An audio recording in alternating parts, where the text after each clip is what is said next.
Mayong hapon sa atong tanan, lungsod sa Titay. Salamat kayo sa Ginoo sa maayo kay nga panahon nga gihatag niya sa ato karon. Sakto lang yun, lagi kang sukay ang init. Isad kayo kusog ang hangin. Ang ulan, wala. Salamat kayo sa Ginoo yun. Salamat ko sa Ginoo sa nakabot ko dito sa iyong lugar.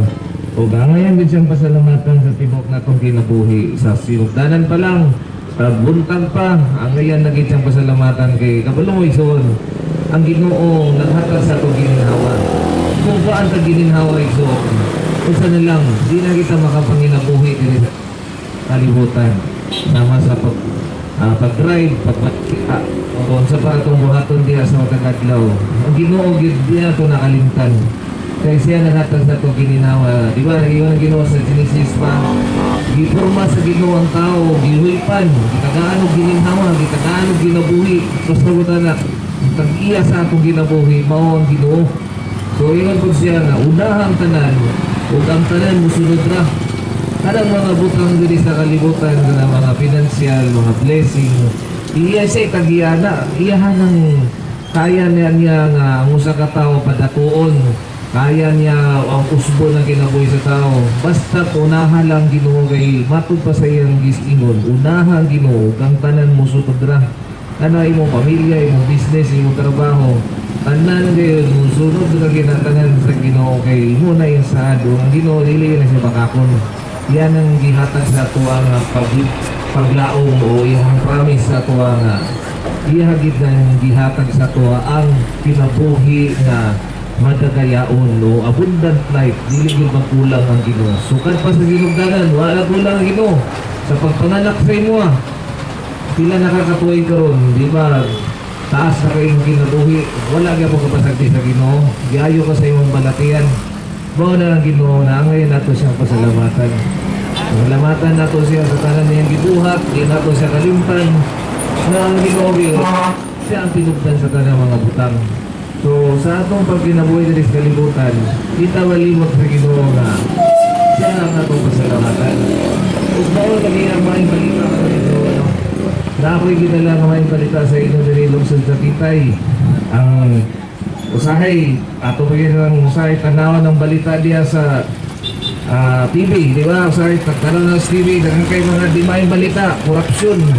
Sa pala diya, mga sunog, mga kamatay, mga sigrasya, aksidente. Bali na bugas pikas channel, harapoy, sana ito na balita, ito, laing yung balita. Kaya na mga balita, muna kita na di maayong balita bad news pero naay maayong nga balita nga gidalan ako sa inyo karon. Kini siya nga maayong balita labaw pa ni siya sa mga newspaper. Kining balitaan ni mao ni siya mohatag sa ato kaluwasan, libre rin walay bayad. Gani ko diri sa inyo kay gisugo ko sa Ginoo nga mag-share sa inyo kay higugma mo sa Ginoo.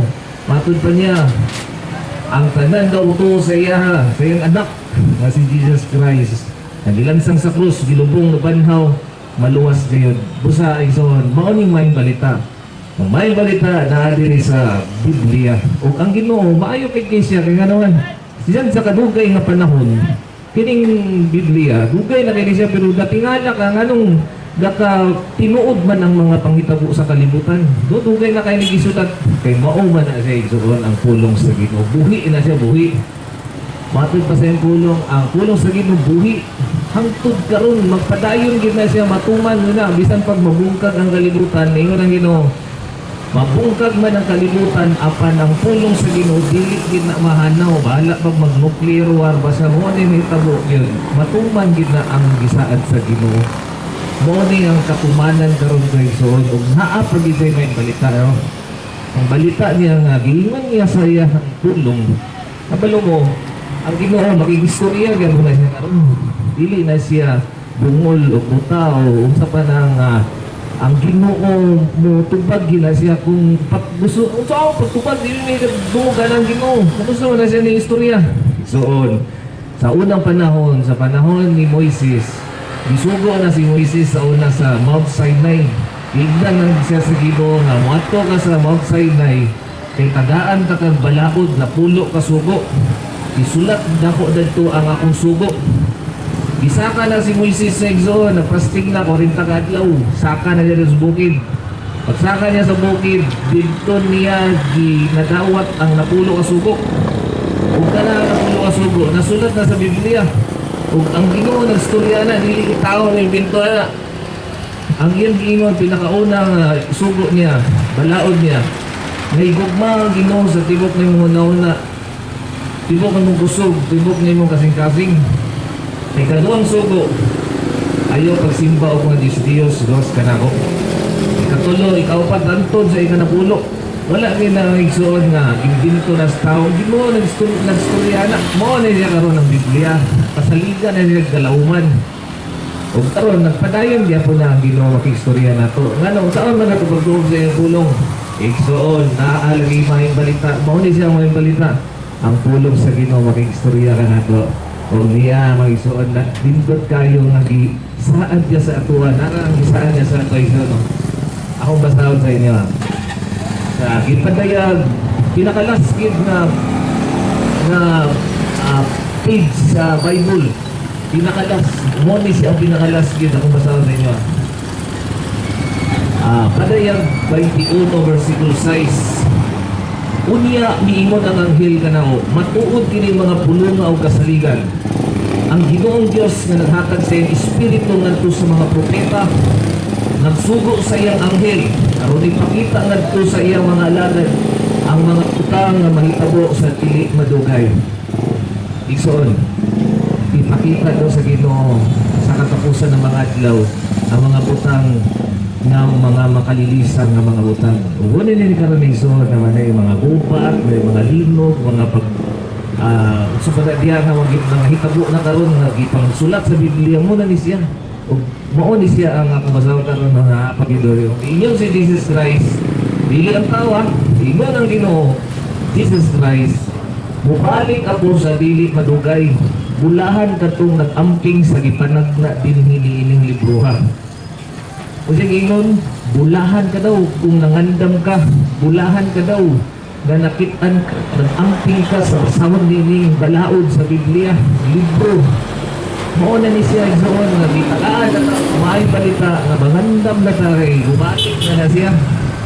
Kung naging pag isa si Jesus Christ mingon, bubalik ako sa dili madugay nga magdalang ganti aron ihakag sa tagsatag sa sumula sa iyong binuhatan. Dili pa ako ng Ginoo. Usahay, malimula ka sa dautan, bayon ang dautan. Sige, magpakadako pa. Dugay mo umabalik ang Ginoo. Sige, buhat ang tanan, magpakasala. Pero sa tinuod igsoon, isaan niya sa ato nga mubalik gina siya. Kung bulahan ka daw, kung nakita niya nga naglaba kasi yung bistig, bupas sa butana, wala ka mamansahin, magpakasala. Ingat na lang igsoon, okay? Ingat man yun ang Ginoo. Matag usa nato muatubang mamatay o muatubang sa Ginoo. Mao kini igsuon ng nindot po kay nga balita no nga ako i-share sa inyo. Si ang Ginoo mo balik na sa igsoon, di ba? Bulahan ta kung nibalik ang Ginoo karon, nakita ta na nagbuhat tas kumatarong. Pero kung daapan pud ta sa akong kamatayon, ako na lang wan, ingon tawo nga kitang tanan ng Dios, di ba? Wala mang ginay exempted sa kamatayon. Inot na lang, nihangyo ka sa Ginoo 100 years old. Ingat ka, Ginoo, tagay ko sa gatos katuig. Kay, pagpando Ginoo, buhaton na akong tanan. Sige, aglatag sa Ginoo sa iyo. Sakyanan, bus, building. Diba na yan? Ito pagkagag Amerika. Ito kaglain lasod. Sakay-sakay Ginoo plano. Sa tinan, nasa iyo tanan, 100. Ginoo, dungagi ko 120. Sige na Ginoo, sige. Agata ng 120 na tuig. O, disugot ka. Disugot ng Ginoo. Pagkahuman na naigsoon. Ang pangutana, paghuman na ng 120, asa ka pa ingon? Wabot yun ang panahon naigsoon. Sa lakto ko istorya, ikaw ako, isuloy din ang lumon. Wala ni exempted na. Tanaw ka sa iyong mama, tanaw ka sa iyong papa, sa igsoon mo. Dito ka, tanaw sa saming na ikaw nawala na sa kalibutan. Ang pangutana, asa ka paingon? No? Bawal na siya. So, wala ka kabaluasa ka paingon. Nag-ingon ng Ginoo si Jesus Christ ang dalan, kamatuoran o kang kinabuhi. O kung mutuo ka niya, makabaton kang kinabuhi. Igsoon, lindot kay nga may balita nga ihatag sa Ginoo sa imong karon. Dali ra kayo. Bisan pag mamatay ka, danon ka sa Ginoo, panhawon ka sa mga patay pagdabot sa panahon sa Ginoo. So dito ka mapuyo sa kinabuhi nga walay katapusan.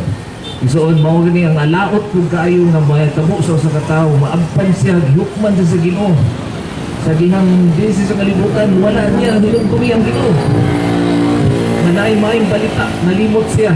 Pag-abot sa panahon ni Son, alaot kay ingon ng Ginoo, naiguha kapilian sa tao, langit o impyerno. Kining impyerno ay Son, milan kini nga mahitabo, ulod dito, kalayo, nga walay pagkapalong. Mao ni siyang ikaduhang kamatayon. Nasulat na sa Biblia sa Ipatay 21, versikulo 8 nga, ang tanan makigilawason, tanan na si Diyos, tanan makakon, ambog na to sa linaw ng kalayo impyerno. So dito may suon, nasunog ang tao sa impyerno kung kita diri sa kalibutan mawala nga wala si Jesus Christ sa atong kinabuhi. Ana gyud maminaw kita igsuon kay ang pulong sa Ginoo maayong balita gina. O salamat kayo igsuon kay kamo maminaw kay matod pa sa Ginoo kung kinsa tong naidalunggan. Kung maminaw kamo ang Ginoo gyud mo kapalinghog sa iya gyud. Puti mo pagi magpaila gid ang Ginoo sa imo. So igsoon mao na ang mitabo gyud. No, ako ay kung tanak ka kinsa man ang makasunod sa gingharian sa Dios. Aniya magigsoon no. Ako patungod na bulo. Nasa 1 Corintios 6 verse 9. Sa walay duha-duha, nasayod kamo nga ang mga dautan dili makasulod sa gingharian sa Dios.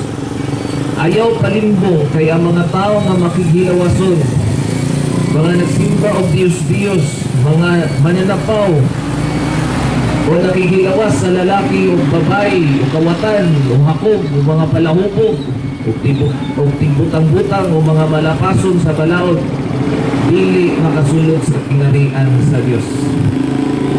Dili huwag tayo mahimo igsoon kay ang Ginoo man ang ingon na mo na kulba kayo pag-abot mo dito sa hukmanan sa Ginoo kay kita ka nang mamatay man hukman na sa Ginoo yun ang Ginoo dito sa kalibutan gihatag nako ang anan para lamang nga mabuhi ka apan wa gid ka nagpatalingog sa maayong balita gipaligdan nimo gipagahay nimo ni kasing-kasing karon naghangyo ka sa ako karon nga maluwas ka makasulod ka sa inarian sa Dios katong may tao dito nga nagsangyaw wa nimo paminawa.